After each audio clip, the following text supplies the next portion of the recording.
जो अब नेक्स्ट जो है हम बात करेंगे कि कैसे जो है ना जो क्लासरूम जो है डिसाइड करता है किसी भी नेशन का फ्यूचर। और इसके अंदर जो क्लासरूम है वो कैसे जो है ना हमें हेल्पफुल होता है। तो अगर मैं ना बात करूँ ना डिफरेंट एस्पेक्ट्स के अंदर कि अगर कोई भी कंट्री है ना उसका जो सोसाइटी जो है ना वो कितनी कैसे अपलिफ्ट कर सकती है क्लासरूम की मदद से। एक बहुत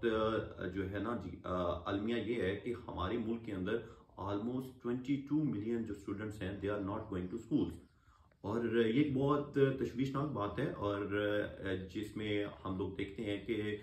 जो आजकल जो नफरत है, जो आपस में कौमियत है या जो एक रीजनलिज्म है, उसमें ये जो स्टूडेंट्स जो बच्चे जो क्लासरूम्स में नहीं जाते, जो वो इकट्ठे नहीं बैठते, जहाँ पे हमारे जो फ्रेंड्स थे, आज भी जो पश्तून हैं, जो बलोच हैं, जो सिंधी हैं, जो हम पंजाबी हैं, जो इवन दो के जो को एजुकेशन है, जिन स्टूडेंट्स ने नहीं हासिल की हुई, उनके जो ख्यालात हैं, जो उनकी जो गपशप है, जो उनका डिस्कोर्स है, वो एक डिफरेंट है। और जो हम लोगों ने जहाँ पे डिफरेंट ये सारी इन्वायरमेंट के अंदर हम लोग पढ़े हैं, तो हम लोग जो हैं ये इन्होंने जो हमने सीखा है वो हमने सिर्फ और सिर्फ क्लासरूम्स की वजह से सीखा है। तो इसमें जो मैं पहला पॉइंट रेज करूंगा वो ये है कि जो क्लासरूम है वो प्रमोट करता है सोशल कोहेजन। वो कैसे प्रमोट करता है कि एक तो पॉइंट ये हो सकता है कि इक्वेलिटी और यूनिटी जो होता है ना, ये आती है कि डिफरेंट स्टूडेंट्स जो होते हैं ना, डिफरेंट स्टाटा से बिलोंग करते होते हैं, चाहे वो रिच हैं, चाहे वो पुअर हैं, चाहे जो एथनिकली वो किसी जुबान से उनका ताल्लुक है, रिलीजियसली वो किसी फिरके से ताल्लुक रखते हैं। लेकिन जब वो क्लास में बैठे होते हैं, they do not bother to think like about their ethnic groups, or they act as a nation, they love their country, they are there for education। तो मामला ये है कि जब हमने क्लासरूम्स के अंदर एक ऐसा एनवायरमेंट रखना है, जब जो स्टूडेंट्स होते हैं वो आपस में जो है सोशली कोहेजन के तौर पे, सोशल यकजहती के तौर पे जब होते हैं, तो उसमें ये जो कास्ट, कलर और रेस का जो कॉन्सेप्ट है ये खत्म हो जाता है। तो एक तो ये पॉइंट है। और जो दूसरा पॉइंट है वो ये है कि जो डिफरेंट ट्रेड्स होते हैं ना वो इंस्टिल होते हैं, जैसे कि टाइम मैनेजमेंट के स्किल्स हैं, जैसे किसी ऑर्गेनाइजेशन को डेवलप करने का है। फॉर एग्जांपल कोई किसी जगह पे एज ए मैनेजमेंट के तौर पे जाते हैं, तो उसमें जो क्लासरूम्स का टाइम गुजरा होता है ना, जिसमें हम डिफरेंट एग्जाम देते हैं, एग्जाम्स का टाइम होता है, क्वेश्चंस अटेम्प्ट करने होते हैं, क्वेश्चन लर्न करने होते हैं, क्वेश्चन रीलर्न करने होते हैं। और खास बात ये होती है कि जब हम अपने टीचर्स के साथ जो एक ड्यूरेशन होता है, कोई लेक्चर्स का ड्यूरेशन होता है, वो सारा डिस्कस करते हैं, तो वो उस कंडीशन के अंदर जो है ना टाइम मैनेजमेंट का जो स्किल्स हैं वो हमारे अंदर इनकलकेट होते हैं। और इसके बाद जो है ना मैं बात करूंगा कि जो इनकलकेटिंग मॉरल वैल्यूज है ना, वो भी क्लासरूम्स के जो एनवायरनमेंट है वहां से ही हम हासिल करते हैं।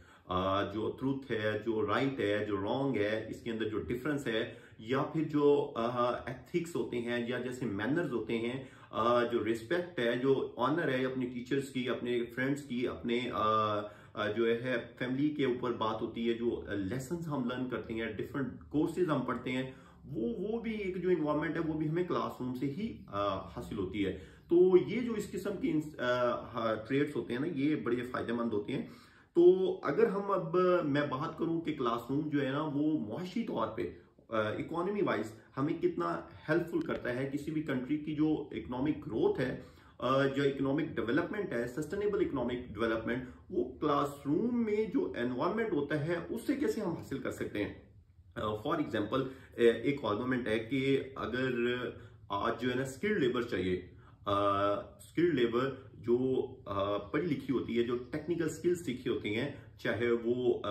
एक जो है ना काम छोटा है, चाहे काम बड़ा है, जो मर्जी व्हाटसोएवर। फॉर एग्जांपल कंस्ट्रक्शन के अंदर अगर हमारे पास जो है ना डिफरेंट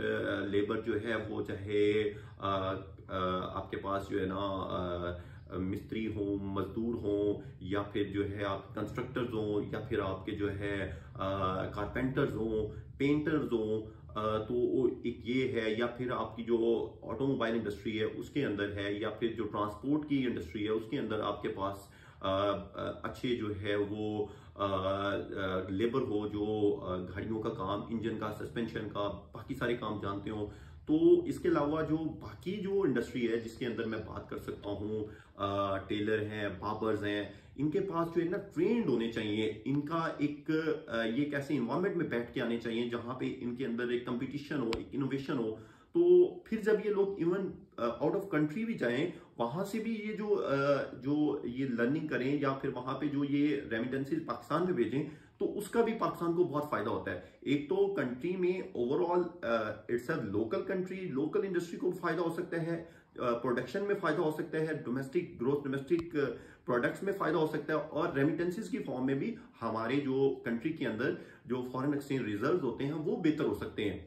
तो एक तो ये बहुत बड़ी बात हो सकती है। आप जो सेकंड चीज है वो ये हो सकती है कि ये इंकरेज करता है इनोवेशन और इंटरप्रेन्योरशिप के अंदर। जैसे मैंने पहले भी बात की कि जो आपके क्लासरूम्स होते हैं ना, फॉर एग्जांपल बड़े लेवल पे क्लासरूम्स हैं जहाँ पे हायर एजुकेशन है और इंजीनियर्स हैं, डॉक्टर्स हैं, लॉयर्स हैं, इसके अलावा जो डिफरेंट सोशल साइंसेज के स्टूडेंट्स होते हैं, उनके अंदर जब एक प्रैक्टिकल इंडस्ट्रियल उनके साथ जो डिस्कशन हो रही होती हैं, जो हमारी जो सक्सेसफुल बिजनेसमैन होते हैं, जो इंडस्ट्रियलिस्ट होते हैं,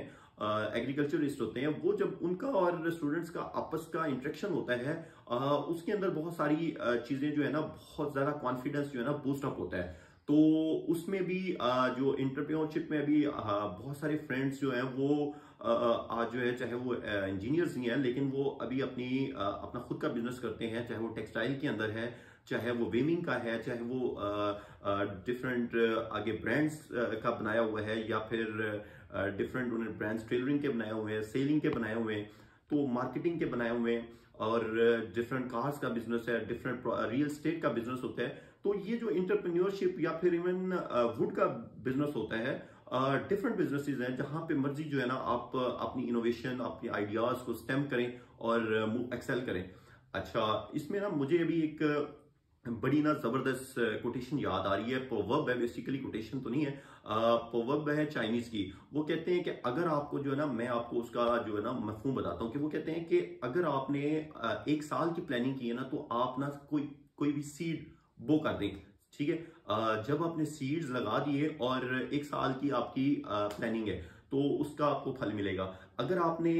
10 साल की प्लानिंग की है ना, तो फिर आप जो है ना दरख्त लगाना शुरू कर दें, तो उसका भी आपको फायदा होगा। अगर आपने एक सेंचुरी की जो है ना, एक सेंचुरी की प्लानिंग की है ना, तो आप अपने बच्चों को, अपने पब्लिक को एजुकेट करें। तो ये बहुत इफेक्टिव है। और इस चीज को मद्देनजर रखते हुए ना, कि एजुकेशन का, क्लासरूम का इतना अहम रोल है कि उससे जो है ना आपकी नेशनल प्रोग्रेस होती है, आपकी नेशनल पावर अटेन होती है। तो इसको आगे मैं बात करूंगा कि जो थर्ड बात मैं कर सकता हूं वो ये है कि आप जो है ना अपने क्लासरूम्स के अंदर ना एक ऐसा नॉलेज जो है ना वो स्प्रेड करें कि आपकी जो बोथ मेल और फीमेल है, दे कलेक्टिवली और जो है ना वो बिजनेस के अंदर अपने बिजनेस बना सकते हैं, अपने गवर्नमेंट के इंस्टीट्यूशंस के अंदर वर्क कर सकते हैं, सर्विसेज इंडस्ट्री के अंदर, या फिर आपकी इंडस्ट्रियल सेक्टर के अंदर, या फिर आपके एग्रीकल्चर सेक्टर के अंदर, माइनिंग और डिफरेंट सेक्टर्स के अंदर वो जो है ना काम करें। बाहर जो होता है ना, बेसिकली वो होता है कॉन्फिडेंस बिल्डिंग। कॉन्फिडेंस बिल्डिंग, एक रोड मैप, और जो होता है ना किसी के ऊपर सेटिस्फाई होना, किसी के ऊपर जो बिलीव करना, यही सारा कुछ होता है। और ये बेसिकली आता है आपके क्लासरूम से। तो अब जो है ना मैं बात करूंगा एक दो थर्ड हमारी जो इंपॉर्टेंट फील्ड है वो है पॉलिटिकल फील्ड।